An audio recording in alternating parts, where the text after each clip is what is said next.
Hello. I have never done very well with New Year's resolutions because the thing with New Year's resolutions is that they are really just changing habits, and I suck at that. It's not very easy for me to just, turn over a new leaf or cold change a habit. So I like to go about a little bit of a different approach for how to work on myself over the course of the coming year. I like to set very long term goals and envision myself where I want to be in exactly a year and focus on how I'm actually going to achieve that over the course of a year rather than just looking at, okay, I should be doing this thing every single day or whatever. So I start by literally envisioning myself in a year. So imagining where I will be, this day, a year from now, where am I going to be? Who am I with? What is my time being consumed by? What are my hobbies? What is my job, etc. And that actually allows me to figure out what I really want to work on rather than just sort of thinking about, oh, I want to, go to the gym or, oh, I want to change what my job is, etc. Rather than just sort of going with that and thinking and accepting that, I like to actually force myself to envision, all right, where am I going to be in a year? And that sort of looking in from the outside is what lets me really understand, okay, here's what I like and here's what I don't like. Here's what I'm satisfied with in my life and here's what is annoying me that I want to be able to change. And as soon as I've actually identified those things, I immediately go write them down. I write them down in a notebook, and I really will advocate here for physically writing things down and, not just writing them on the computer or texting them to somebody. I would say you'll probably achieve the same effect if you really want to sit down with a friend and have a conversation about how you want to approach your goals. But the idea of writing things down, especially once you've identified something that you want to work on, is that it immediately forces that thought into physical reality, right? It immediately says, okay, this is no longer just something in my head that I was thinking about. It forces you to actually put it into the physical world and see, okay, I need to work on this. And every time you see that on the piece of paper, you actually think, okay, I need to be accountable for this because I wrote it down. It's really there now. I really do need to work on this.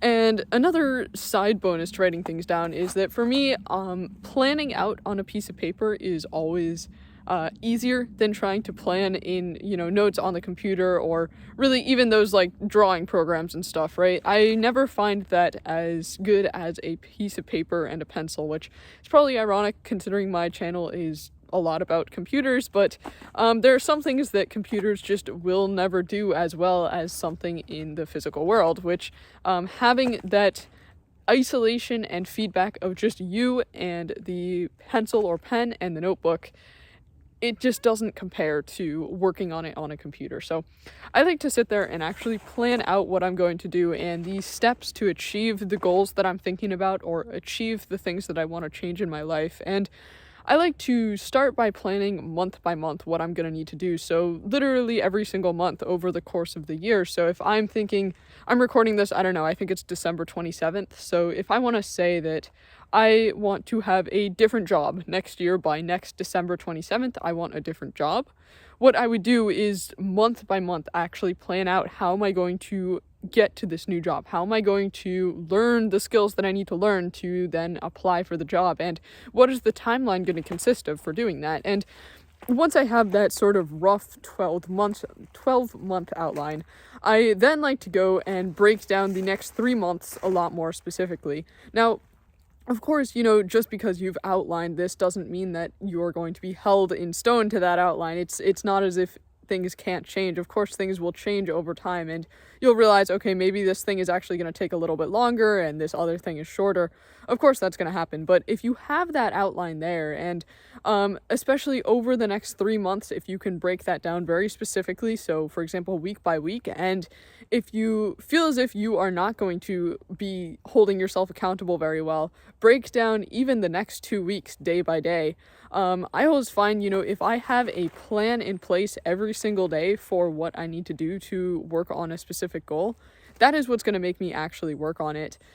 Because one of the hardest things for me in particular is making choices and decisions in relation to a goal or something that I'm trying to achieve, the choices and the decisions are a lot harder for me than just sitting down and working on it. For example, if my, goal was like going to the gym or something, I would say actually going to the gym and lifting weights. The weights is not the hard part. The hard part is making the time to go to the gym and actually getting myself there and making all of the choices leading up to actually going there.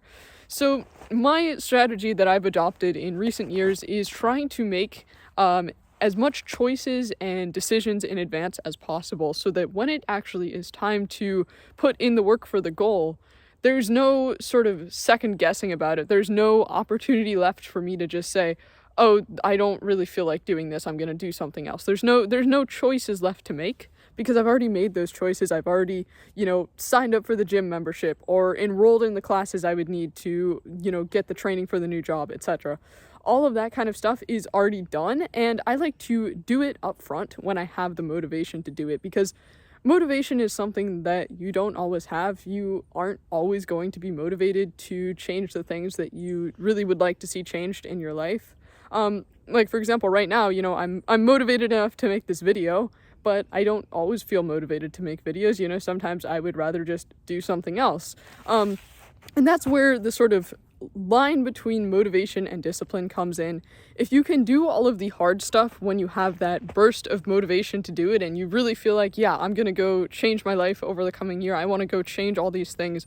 When you have that motivation there, that is the time to do all of the important stuff like making the phone calls and actually planning out what's going to happen. And then once, in a month when you've lost that motivation and, life is just slogging on, you can still stay disciplined because you have this plan in place that past you thought of and past you wrote down very specifically for current you to work on. And that's something that has always helped me. If I have written down very clearly, and like I said, I like to use a notebook, so physically written down, if I wake up in the morning and I see, all right, here is what I'm supposed to be doing, this week or today or whatever, to work on the plan of how I'm going to, accomplish this thing that I wanted to accomplish by next year. If I can immediately wake up and see that's what I need to do, I don't even have to think about, how am I going to fit this into my schedule or whatever. I don't have to think about rearranging plans to actually get myself to the gym or to some training class or whatever. I don't have to think about any of that because it's all written down. It's all ready to go, and I already just have it sitting there in front of me. I just have to follow through and do it. And that sort of addresses the biggest issue that I've always had, which is, the choices and the decisions that always give me sort of like an out or an opportunity to say, oh no, I'm actually not going to bother with this thing that, I really wanted to do this at the start of the year, but now I'm not going to bother. If I can just eliminate that ability to choose to not bother, that's what's going to allow me to actually work on my goal. And I keep saying about the whole notebook thing. I know it's a little bit cringe to just be like, yeah, use a notebook, bro, it's going to change your life, bro.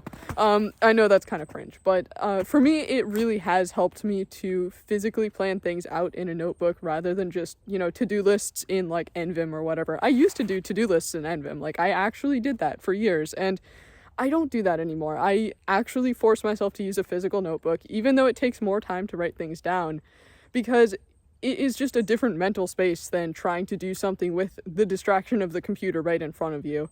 It's just different to sit there, not look at a computer, not look at a phone, and just sit there and say, the only thing I'm doing right now is planning out my actions over the course of the next year.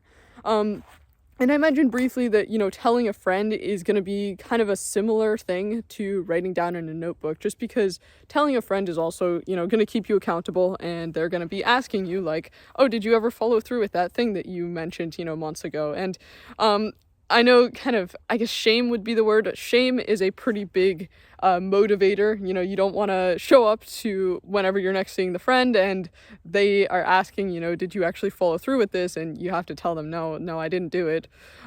So for me, that's a pretty big motivator as well. But I guess there's a lot of different ways to kind of work on the whole accountability thing. But anyways, if you have any similar ideas or different ideas or suggestions, let me know. Hope you enjoyed this video, and I'll see you next time.